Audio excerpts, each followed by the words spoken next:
We certainly see it today in market prices and in everything that's happening.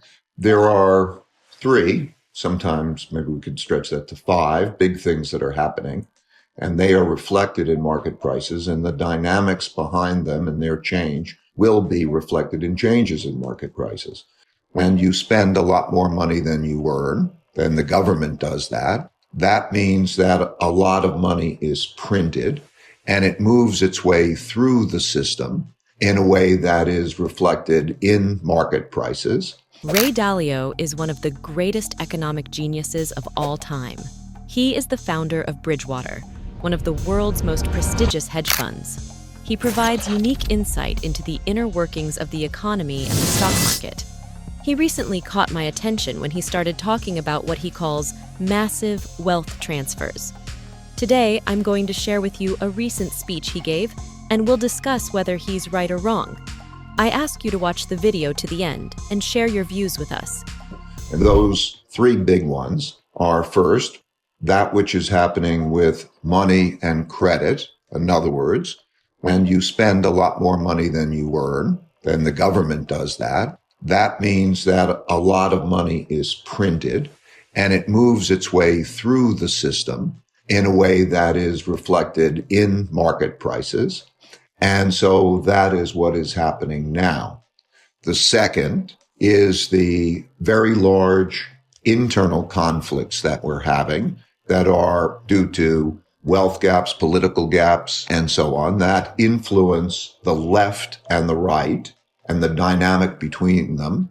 That affects tax policies, that affects capital flows and the like, and they're reflected in market prices and will change as those circumstances change. To truly understand the economic landscape Dalio describes, you need to grasp the mechanisms behind these five major forces: monetary policy, internal conflicts, geopolitical shifts, technological advancements, and acts of nature. Each of these elements has profound implications for market stability and future trends. Firstly, monetary policy. When governments print more money than they earn, it leads to inflationary pressures. This influx of money drives up market prices, impacting everything from stocks to bonds. For instance, during the COVID-19 pandemic, massive government spending and monetary stimulus led to significant increases in asset prices and inflation. The effect of printing money is seen as the government injects more funds into the economy, leading to a rise in spending and investment, which in turn pushes up prices. Secondly, internal conflicts. The growing wealth gaps and political polarization create significant tensions within countries. These conflicts influence tax policies and capital flows, which subsequently impact market prices. Political debates over tax reforms and wealth redistribution can lead to market volatility as investors react to potential changes. For example, proposals for higher taxes on the wealthy or increased corporate taxes can lead to fears of reduced profits and investment, causing stock prices to drop. And the third big influence is the rise of a great power, China, to challenge the existing leading power and the existing world order. And that is being reflected in market prices, but will be reflected more as those circumstances change. The other two that have been reflected through history, and I didn't have a full appreciation of until I studied the last 500 years of history, those two are technology and inventiveness changes. We're accelerating the rate at which they are occurring, and that adaptability and change is affecting our lives in big ways. So you cannot ignore the technologically and inventiveness changes. And the fifth are acts of nature. You know, the one thing that was interesting to me when I studied the last 500 years of history is that acts of nature, and they could be climate related, droughts and floods and pandemics, had cost more lives and toppled more civilizations than anything else, including wars. So they are something that comes along irregularly. You know, when you have the pandemic or the drought or that event that comes along once in 100 years or so, they have had big effects too. So pandemic is a reminder of those. Dalio's perspective also emphasizes two additional forces: technological advancements and acts of nature. These factors, while sometimes overlooked, have equally significant impacts on market dynamics. Technological advancements are accelerating at an unprecedented rate, transforming industries and economies. Innovations in fields like artificial intelligence, biotechnology, and renewable energy create new opportunities but also disrupt traditional industries. Companies that can leverage these advancements stand to gain, while those that fail to adapt may struggle. For instance, the rise of electric vehicles and renewable energy sources is reshaping the automotive and energy sectors, driving investment towards companies leading in these technologies. Acts of nature, such as climate-related events and pandemics, historically have had substantial impacts on civilizations and economies. The recent COVID-19 pandemic is a stark reminder of how these events can disrupt markets and societies. As we face ongoing challenges related to climate change, these natural forces will continue to play a major role in shaping economic trends. The pandemic led to global economic shutdowns, supply chain disruptions, and significant market volatility, highlighting the need for resilience and adaptability in both businesses and economies. But those are the drivers, and they will remain the main drivers. And as they change, prices will continue to change. I think you have to look at the dynamic behind those prices, and I think I would look at them a bit differently. Regarding the dynamic behind those prices, it is that we are spending more than we are earning by a lot, individuals and the country as a whole, and that we need money, partially because of the political issues, partially for all the reasons that you know. So a lot of debt is being created that is also producing the need for a lot of money. And as a result of that, we have very negative real interest rates. Real interest rates of short-term interest rates are significantly negative, and even bond yields, real bond yields, are over 100 basis points negative.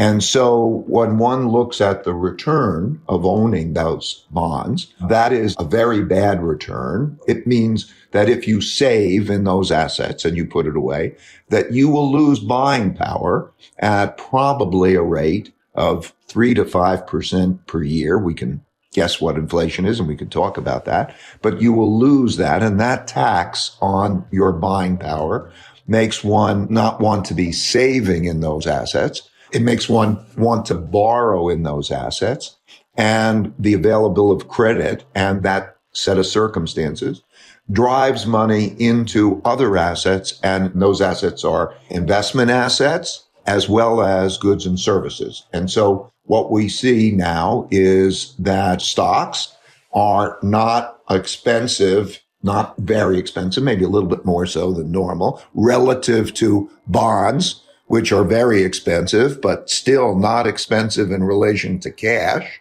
And so they are all having expected returns that are comparatively low. The interplay between these forces is evident in the current market environment. Negative real interest rates and high levels of debt are driving money into investment assets, leading to inflated prices. Understanding these dynamics is crucial for navigating the complex and ever-changing economic landscape. Historically, similar patterns have emerged. During the late 1970s, Federal Reserve Chairman Paul Volcker combated high inflation by tightening monetary policy, making it beneficial to save and costly to borrow. This shift led to a disinflationary environment in the following decades. Similarly, the 1960s saw excessive debt creation due to the Vietnam War and domestic spending, leading to the inflationary 1970s. These historical parallels help us understand the cyclical nature of economic forces and the impact of policy decisions on market trends. In other words, investors, borrowers and lenders look at the relative expected returns of cash, bonds, and other asset classes and move their money between those things based on the relative pricing. And that's why, for example, when there is a rise in interest rates, a tightening of monetary policy, and short-term interest rates rise relative to longer-term interest rates, so the yield curve begins to flatten and so on, that we see that there's a slowing in the economy and a slowing in capital availability, lending, long-term lending. There's a shift to saving, and as a result, there's a slowing of the economy. That's to me how the system works. The market is like it's like a poker game. I've played the poker game for over 50 years, and I'm saying it's a zero-sum game relative to what's priced in. And the smart people take money away from those who are less smart. And that's the way it works. I wouldn't be in the business unless that was true. The dollar as a reserve currency gives one the ability to print the world's money. It is both a good and bad thing. Being able to create debt gives you the buying power. Being able to print the world's currency, such as when we were in the COVID crisis, and being able to print the currency that around the world will be accepted, allowed us to sell more debt, because when you buy debt, it's somebody else's currency. In other words, when one owns debt, the buyer of that debt is owning your promise to deliver them currency. And when you have the world's reserve currency, it allows you to get into more debt. Now, getting into more debt has historically, if not done correctly or not done sustainably, in a way it creates obligations to pay back.